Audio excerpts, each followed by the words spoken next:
क्या आपने कभी ये सोचा है कि दुनिया का तेज तरीन ग्राफिक डिजाइनर कौन है? अगर नहीं तो मैं आपको मिलवाता हूँ। Welcome to Google's Gemini 2.0 flash image experimental model. ये इतना तेज है कि सेकंड्स के अंदर आपकी तस्वीर को कंप्लीटली बदल देता है। आइए देखते हैं। तो सबसे पहले आप जाएंगे और आप अपनी तस्वीर अपलोड करेंगे। तस्वीर आपने अपलोड की और आपने इसको बोला कि change the colour to dark blue. Okay, so अब मैंने इसको बोल दिया है कि कलर डार्क ब्लू में चेंज करना है। 1 2 3 गो।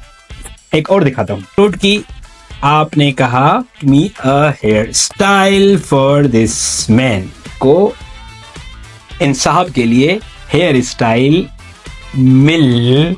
वाओ, ओके, बहुत पावरफुल है। ये कैसे काम करता है इसकी तफसीली वीडियो उर्दू एआई के यूट्यूब चैनल पर रखी हुई है। आप जाकर वहां देखें और आसान अल्फाज में उर्दू एआई से एआई सीखें और समझें। अपना बहुत सारा ख्याल रखिएगा।